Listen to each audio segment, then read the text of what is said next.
네, 여러분, 날이 많이 덥습니다. 건강 잘 지키시고, 또 우리 성도님들 가운데도 몸이 불편하신 분이 계십니다. 다들 건강 잘 지키시기를 바랍니다. 교회 안은 조금 더 그래도 약간 덜 덥지 않나요? 네, 얼마나 감사한 일입니까? 저희들 오늘 하루 시작할 때도 여러분 감사로 시작하셨지요? 예, 감사합니다. 하나님 함께 서로 마주 보시면서 감사합니다. 함께 한 번 더 인사 나누실까요? 감사합니다. 감사합니다. 예. 오늘 말씀을 보면서 아마 어떤 분들은 말씀을 읽을 때 약간 용기를 잃는다거나 아니면 이게 결혼하라는 말인지 하지 말라는 말인지 약간 헷갈린다라고 생각이 들 때도 있을 것입니다. 오늘 말씀은 사도 바울이 고린도 교회에 특별히 그 역사적 상황 속에서 주시는 겁니다. 고린도 교회는 당시에 여러 파로 나뉘어져 있었고 뿐만 아니라 그 안에는 쾌락을 즐기는 사람들이 있었습니다. 그래서 결혼뿐만 아니라 결혼의 경계선을 넘기도 했죠. 그래서 여러분 에피쿠로스 학파가 어떤 학파들입니까? 아가야 지방에 아주 유명했었죠. 쾌락을 목표로 하는 철학의 사조와 학파 아닙니까? 에피쿠로스 학파. 물론 그들이 말하는 쾌락은 단순한 육체의 쾌락만을 말하는 것이 아니라 인간이 누릴 수 있는 모든 쾌락을 말하는 것이었기 때문에 단순히 어떤 육체적인 면만 갖고 얘기할 수는 없을 것입니다만, 그럼에도 불구하고 고린도 교회 안에는 여러 음행이라든지 육체의 쾌락을 쫓는 자들이 있었습니다. 그래서 항상 정이 있으면 반이 있죠. 예. 거기에 반대하는 사람들이 또 있었다는 거예요. 너희들이 육체의 즐거움을 쫓는구나. 결혼하는 사람들도 다 별 수 없구나. 결혼하는 사람들도 다 육체의 즐거움을 쫓는 거구나. 그래서 한 무리의 사람들은 금욕주의자가 됐습니다. 그래서 결혼도 하지 않고 그리고 영적으로 살아가겠다라고 하는 거죠. 사도 바울은 그게 잘못됐다는 거예요. 예. 금욕주의로 살아가는 자들도 잘못됐고 쾌락을 쫓아가는 자들도 잘못됐다. 결혼을 그런 시각으로 보면 안 된다. 그래서 오늘 여러분들이 읽은 말씀 보면 결혼이 죄냐? 육체에 하나님께서 주신 이 기쁨과 즐거움을 사모한다는 것이 잘못된 것이냐? 그렇지 않다. 그것이 어떻게 죄냐? 사도 바울이 그런 맥락에서 이야기하는 것이죠. 잠깐 한번 말씀 보실까요? 25절부터 저희가 같이 읽겠습니다. 시작. 처녀에 대하여는 내가 주께 받은 계명이 없으되 주의 자비하심을 받아서 충성스러운 자가 된 내가 의견을 말하노니, 이건 이제 본인이 사도 바울이 뭐 결혼을 했었다라는 말을 하는 사람도 있긴 하지만 거의 독신이었었다라고 생각되어집니다. 자신이 결혼도 경험하지 않았기 때문에 처녀가 결혼하는 문제에 대해서 이야기하는 것이 너무 조심스러운 거예요. 그 표현이 오늘 25절입니다. 그 표현이 이것은 아주 조심스러운 부분이다. 그 이야기를 하는 거죠. 그럼에도 불구하고 26절 같이 계속 읽으시겠습니다. 내 생각에는 이것이 좋으니 곧 임박한 환난으로 말미암아 사람이 그냥 지내는 것이 좋으니라. 이 말씀을 들으니까 결혼하지 말라는 얘기구나 이렇게 들리는 거예요. 결혼하지 말라는구나 라고 이렇게 들린다면 어떤 잘못된 판단이 나오냐면 결혼한 사람을 무시하는 거예요. 결혼한 사람을 핍박하는 거예요. 그래서 사도 바울이 내가 하는 말은 그런 의도가 아니다. 결혼이 죄냐? 그렇지 않다. 그렇게 이야기해 주는 거죠. 그래서 27절 말씀 같이 읽겠습니다. 내가 아내에게 매였느냐? 노이기를 구하지 말며 아내에게서 노였느냐? 아내를 구하지 말라. 그러나 장가가도 죄 짓는 것이 아니요 처녀가 시집가도 죄 짓는 것이 아니로되 이런 이들은 육신의 고난이 있으리니 나는 너희를 아끼노라. 이 죄가 아니다라는 거예요. 축복의 일이죠. 감사한 일입니다. 하지만 각오해라. 여기서 매였다라고 표현을 하지 않습니까? 매인다. 매여야 되는 거예요. 남편은 아내에게 매여야 되고 아내는 남편에게 매여야 됩니다. 그 각오하고 결혼해야지 싱글처럼 살 거를 생각하면서 결혼을 하려고 하면 이거는 결혼이 뭔지도 모르고 지금 결혼에 막 뛰어드는 겁니다. 결혼이라는 것은 매이는 겁니다. 매이는 거예요. 마치 하나의 동산을 가꾸는 거예요.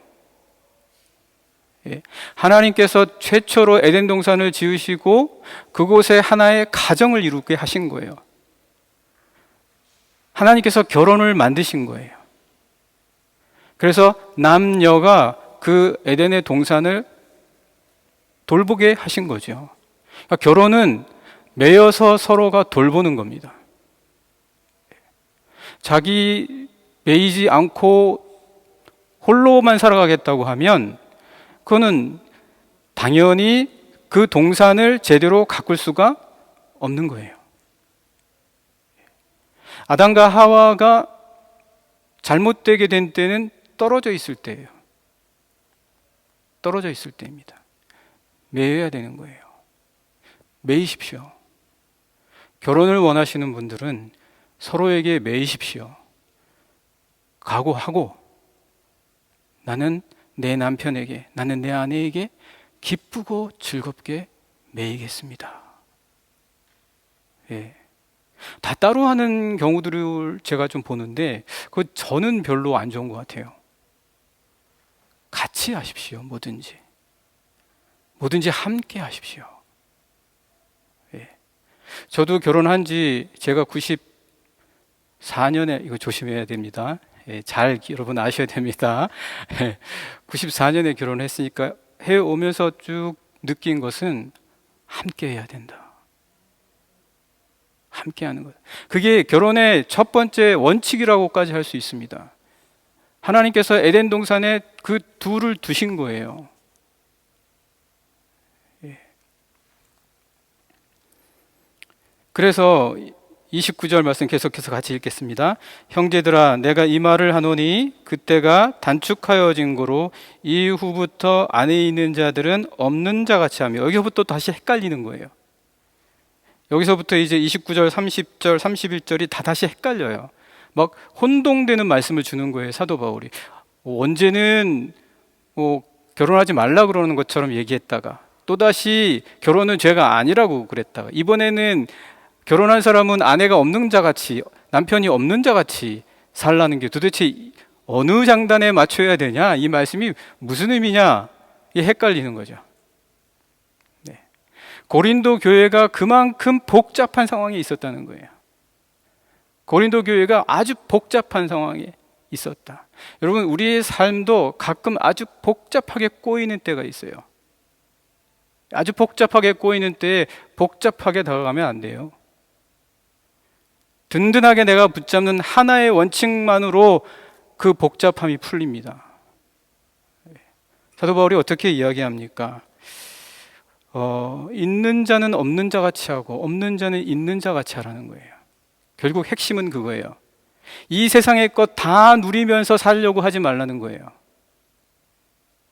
내가 남편이 됐으니까, 내가 아내가 됐으니까, 우리는 가정이니까 나는 남편으로서 해야 될 것 다 하겠다도 아니고 아내로서 내가 다 해야 될 것 해야 되겠다라고 살면 안 된다는 거예요.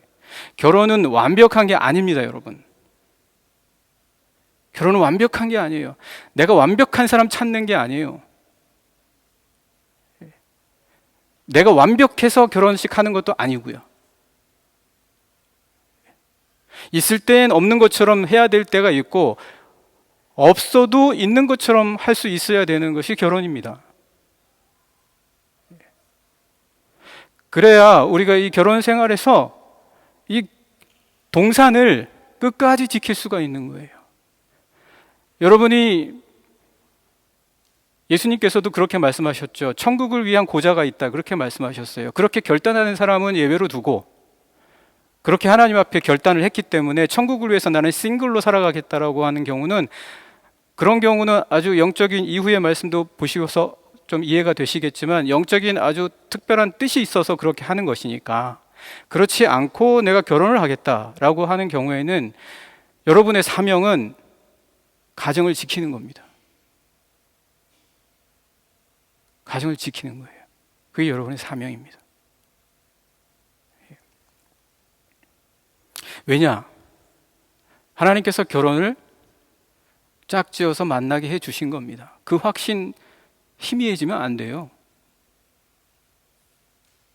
희미해지면 안 됩니다. 내가 결혼을 했다. 그러면 이 짝은 내가 선택한 게 아니라 하나님께서 나에게 보내주셨다. 왜 그렇습니까? 다 지나가도 안 지나가는 것이 가정이에요. 모든 것이 다 지나가요. 다 없어져요. 근데 안 지나가는 게 있어요. 가정이에요. 말씀 보실까요? 네. 30절, 31절 읽겠습니다. 시작. 우는 자들은 울지 않는 자 같이 하며, 기쁜 자들은 기쁘지 않은 자 같이 하며, 매매하는 자들은 없는 자 같이 하며, 세상 물건을 쓰는 자들은 다 쓰지 못하는 자 같이 하라. 이 세상의 외형은 지나감이니라. 이 말을 하고 싶은 거예요, 사도 바울이. 다 지나가지 않냐야. 너희들 고린도 교회 성도들이요, 다 지나가지 않더냐. 세상에 아무리 좋은 것 있어도 그거 다 지나가고, 너희들이 원하고 아끼던 것 있어도 다 지나가서 못 쓰게 되지만 남는 게 딱 하나 있는데 그게 너희 자녀들 아니냐. 예. 가정은 사라지지 않습니다. 가정은 영원한 거예요. 그 자녀가 나예요. 내가 사라지는 것 같죠? 내가 안 사라지는 것을 보는 유일한 곳이 어딥니까? 가정이에요. 내 자녀가 나예요. 보면은 잘할 때 보면은 아이고 왜 저렇게, 나는 안 그랬는데 쟤는 왜 그럴까가 아니에요. 나예요. 내 모습이 그겁니다. 아내도 마찬가지예요. 아내는 왜 저럴까, 남편은 왜 저럴까가 아니라 아내가 나예요. 하나님께서 아담의 갈빗대를 떼서 하와를 만드셨지 어디 가서 딴 데서 만들어 왔습니까? 여러분 꼭 기억하셔야 돼요. 내가 나 자신을 발견하는 거예요. 내 가정 안에서. 아내도 나예요. 하는 거 보면 나예요. 그래서 여러분들 보면 세월이 지나가면 닮는다고 그러잖아요. 내가 나를 보는 거예요. 탓하지 마십시오. 원망하지 마십시오. 다 납니다. 나예요. 우리는 가정 안에서 영원히 변하지 않는 내 자신의 존재를 발견하는 거예요. 그래야 지키지 어떻게 안 지킬 수가 있습니까? 다 지나가도 결혼은 영원하다. 그러나 우리가 살 때까지만입니다. 우리가 살 때까지만이에요. 그러니까 우리가 살 때까지만이라도 지켜라. 죽고 나면 아니에요. 죽고 나면 없어요. 예. 주님이 그러셨잖아요. 말씀 찾아보실까요? 마태복음 22장 30절 같이 한번 보실까요?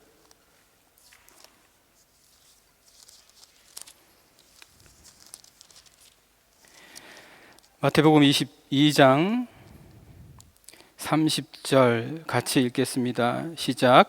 부활 때에는 장가도 아니가고 시집도 아니가고 하늘에 있는 천사들과 같다.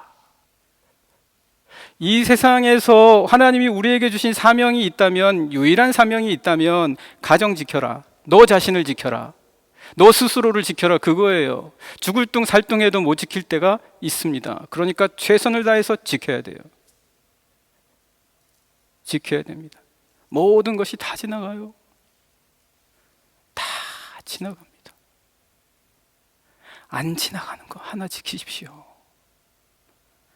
다 지나가요. 보니까 다 지나가요.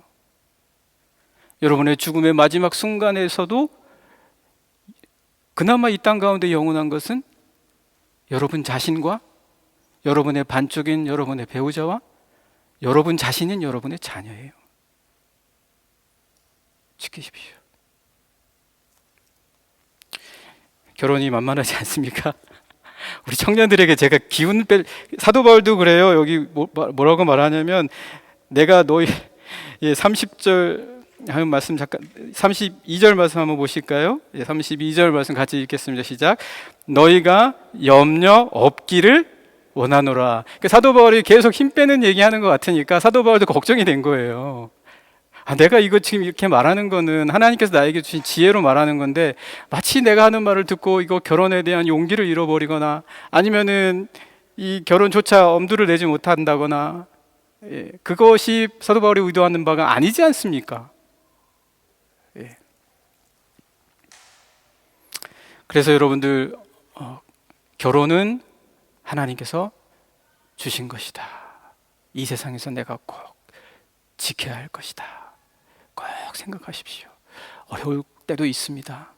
힘들 때도 있어요. 그러나 여러분 하실 수 있습니다. 하실 수 있지 않습니까? 우리 그리스도인들 아닙니까?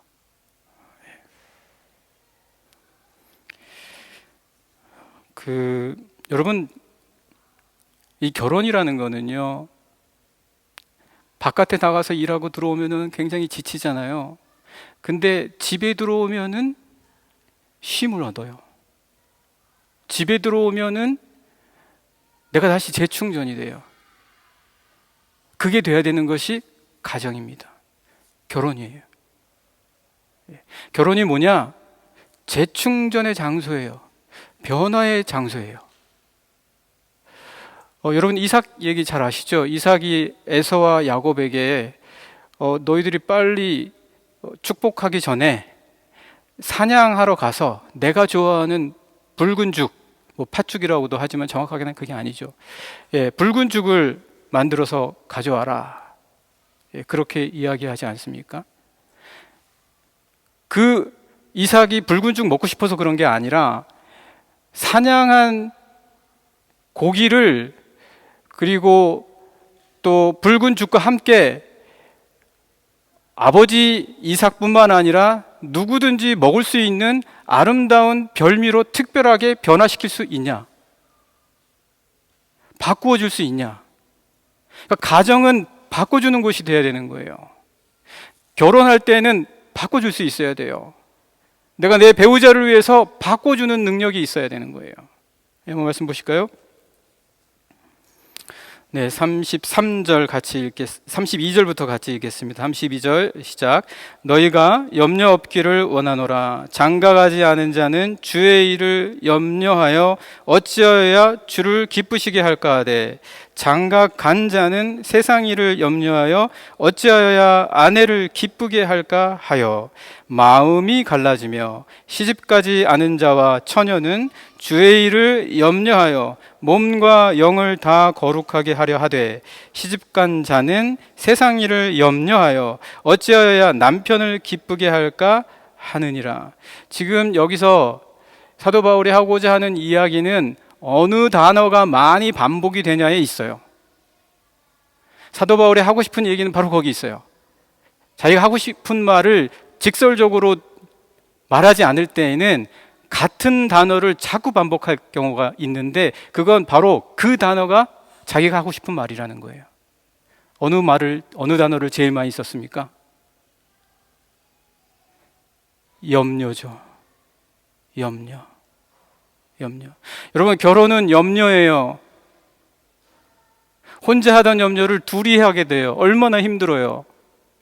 내가 안 해도 되는 염려를 이제는 아내의 염려까지 해야 되고 자식 염려까지 해야 돼요. 2배, 3배가 돼요. 염려가 계속해서 쏟아져 와요. 쉴 틈이 없어요. 하나 해결하면 또 다른 염려 오는 거예요. 염려의 연속인 거예요. 가정과 결혼은 염려로 가득 차 있습니다. 그걸 바꿔야 된단 말이에요. 염려하지 말라는 얘기가 아니에요. 어떻게 염려 없이 살아갑니까?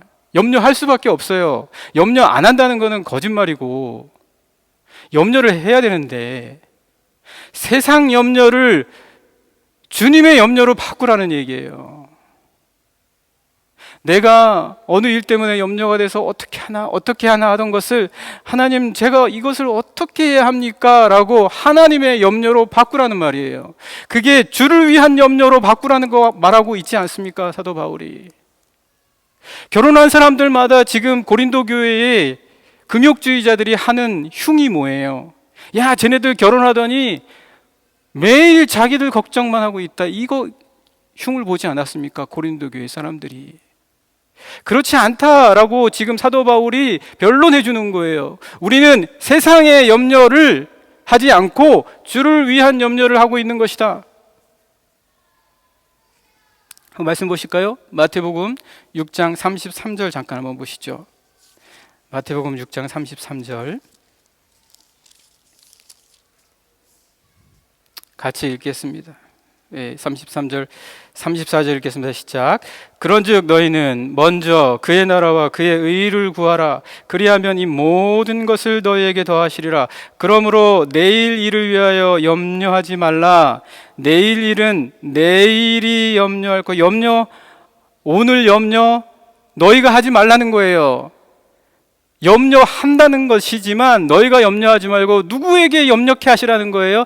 내일이 염려하라는 거예요. 내일의 주인이시고 내일이라는 시간을 우리에게 주실 그분, 나는 내일 내가 살지 죽을지도 몰라요. 근데 내가 내일 걱정해봤자 내일 죽으면 내일 걱정한 거 다 허사예요. 내 손 안에 있던 거 이거 내 거라고 생각하고 지키려고 내일 것까지 걱정할지 모르지만 오늘 이게 내 거였다가 내일 내게 안 되면 내 걱정과 내 염려는 다 허사예요. 여러분, 결혼은 모든 염려를 주님의 염려로 바꿔주는 거예요. 마지막으로 이 말씀만 드리고 마치도록 하겠습니다. 제가 지난 주일에 여러분 톨스토이의 사람은 무엇으로 사는가 말씀드렸었죠. 천사가 하나님의 명령을 받고 한 여인이 쌍둥이를 낳았는데 그 여인을 데려오라는 거예요. 그 여인의 영혼을 데려오라는 거예요. 죽었다는 거죠. 이제 죽을 운명이라는 거예요.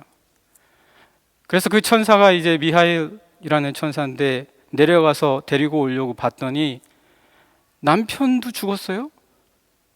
그럼 이 엄마를 데리고 오면 아니 이 애만 쌍둥이 둘만 남는 거예요. 그래서 이 미하엘 천사가 이거는 부당하다, 안 되겠다. 그래서 하나님의 말씀을 듣지 않고 그냥 왔어요. 안 데리고 왔어요. 그랬더니 하나님께서 벌을 주신 거예요. 야, 너 내가 하는 말을 듣지 않았구나. 내려가서 3가지 질문을 다 풀 때까지 돌아오지 마. 다 풀면 돌아와. 첫 번째 질문은 여러분 아시는 분도 계시겠죠? 사람 안에는 무엇이 있는가? 두 번째, 사람에게는 무엇이 필요한가? 세 번째가 사람은 무엇으로 사는가였어요. 사람은 무엇으로 사는가? 지금 천사 미하엘은 이 가정을 염려해서 그 엄마를 살려주려고 했잖아요. 근데 하나님은 데려오라고 하신 거예요.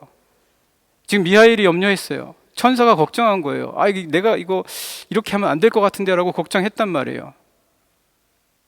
그래서 땅에 머물게 되면서 가죽장이가 돼서 10여 년을 지내게 됩니다. 10여 년 지나고 나서 보니까 어느 사람이 쌍둥이 예쁜 자매를 데리고 가죽 옷과 신발을 맞추러 오는 거예요. 어디서 많이 본 애들 같아요. 봤더니 자기가 데려오지 못한 엄마가 낳은 쌍둥이였어요. 근데 그 아이들이 너무너무 아름답게 잘 큰 거예요. 그래서 그가 답을 알았어요. 천사가 답을 알았습니다.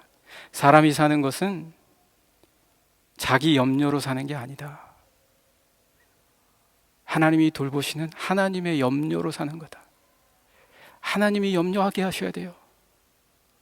하나님이 나를 위해서 염려하게 하셔야 돼요.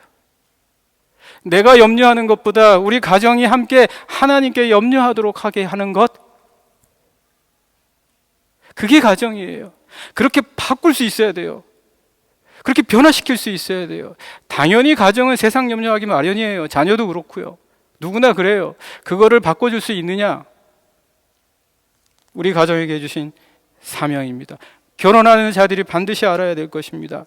그래서 주님께서는 바로 그러한 자들은 주님 안에서 은혜롭고 자유로운, 결혼했지만 자기 혼자서 해야 될 것을 능히 감당할 수 있을 뿐만 아니라 결혼하는 사람으로서의 자리도 든든히 지켜갈 수 있는 자가 될 것이다. 그렇게 이야기해주고 있습니다.